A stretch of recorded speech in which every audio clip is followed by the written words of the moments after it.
Sio, saya Ale dan ini Bicara Saham.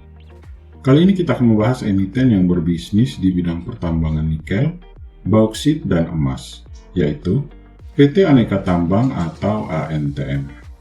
PT Aneka Tambang menyampaikan informasi terkini perihal pengembangan hilirisasi yang dilakukan oleh perusahaan ini. Antam terus melakukan penyelesaian proyek pembangunan pabrik ferronikel yang berkapasitas 13.500 TNI per tahun di Halmahera Timur, beserta dengan infrastruktur pendukung pabrik yang direncanakan akan mulai fase produksi pada triwulan keempat tahun 2023. Antam juga telah memulai tahap awal pengoperasian pabrik ferronikel Halmahera Timur yang ditandai dengan burner on atau proses pemanasan tungku pembakaran pada tanggal 7 Juli 2023.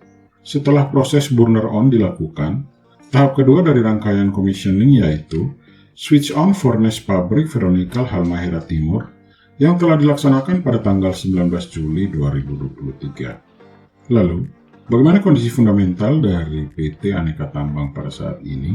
Yuk kita review. Tetapi sebelum itu, ayo di like, share, dan subscribe sebagai bentuk apresiasi dan membantu perkembangan dari channel ini.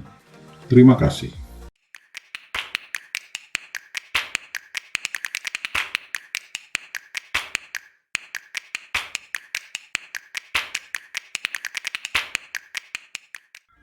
Terkait dengan inisiatif pengembangan hilirisasi nikel untuk baterai kendaraan listrik, pada Januari 2023, Antam bersama-sama dengan Hong Kong CBL Limited, anak perusahaan yang dikendalikan oleh CBL, menandatangani perjanjian jual beli saham bersyarat atau CSPA atas sebagian besar kepemilikan saham Antam pada PT Sumberdaya Arindo atau PT SDA. Penandatanganan CSPA ini diikuti dengan penandatanganan perjanjian pemegang saham bersyarat atau Conditional Shareholders Agreement pada tanggal yang sama. Nantinya, setelah transaksi ini efektif dilaksanakan, Antam akan tetap menjadi pemegang saham pengendali dari PT SDA. Penandatanganan perjanjian ini juga merupakan langkah awal dari realisasi pelaksanaan proyek pengembangan ekosistem EV baterai di Indonesia dan sejalan dengan komitmen Antam untuk mendukung pengembangan proyek hilirisasi.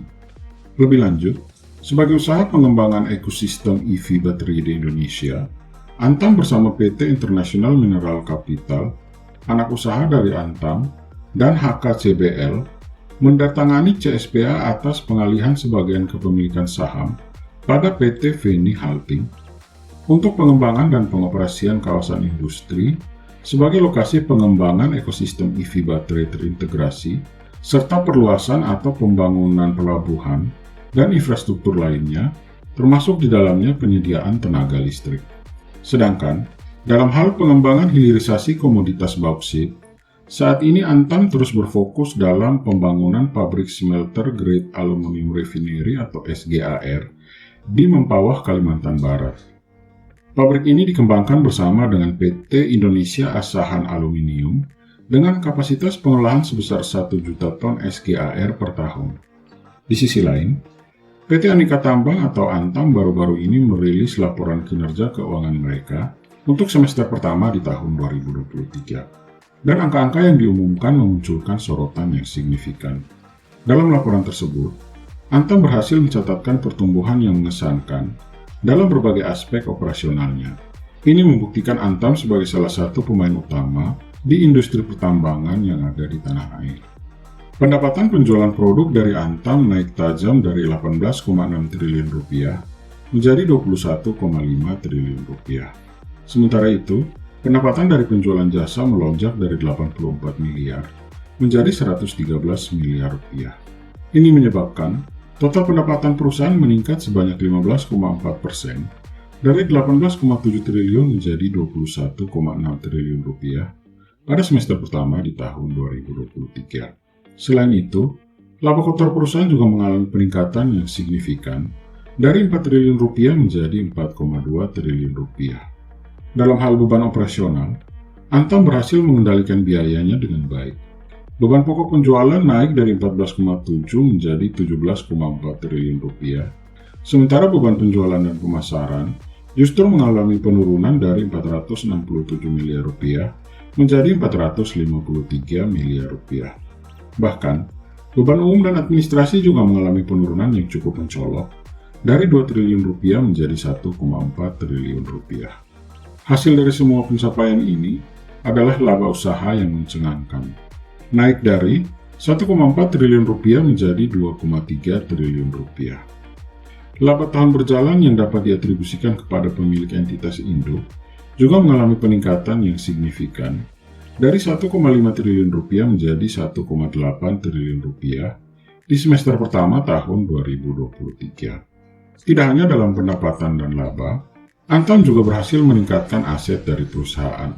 Nilai asetnya meningkat sebesar 2,7 triliun rupiah, mencapai total 36,3 triliun di bulan Juni 2023, dibandingkan dengan 33,6 triliun pada bulan Desember 2022. Namun, ada penurunan sedikit dalam ekuitas perusahaan dengan nilai mencapai 23,6 triliun pada bulan Juni dari 23,7 triliun pada bulan Desember 2022. Namun perlu dicatat bahwa liabilitas perusahaan juga mengalami peningkatan dari 9,9 triliun pada bulan Desember 2022 menjadi 12,6 triliun pada bulan Juni 2023. Meskipun demikian, Aneka Tambang mampu menghasilkan arus kas yang sangat positif dari aktivitas operasional sebesar 1,6 triliun rupiah pada semester pertama 2023. Bahkan, mereka berhasil meningkatkan nilai arus kas sebesar 2,1 triliun sampai dengan akhir Juni 2023. Prestasi luar biasa ini menunjukkan bahwa Antam tetap kuat di tengah perubahan lingkungan bisnis yang dinamis, dan mereka siap untuk terus berinovasi dan berkontribusi pada pertumbuhan ekonomi nasional. Antam memasuki semester kedua di tahun 2023 ini dengan optimisme yang tinggi, dan pasar pun dengan cermat akan mengamati langkah-langkah selanjutnya dari perusahaan ini. Akhirnya, bagaimana pendapat Cio semua mengenai emiten Aneka Tambang? Tulis di kolom komentar. Stay smart, dan kita bertemu kembali di Bicara Saham selanjutnya.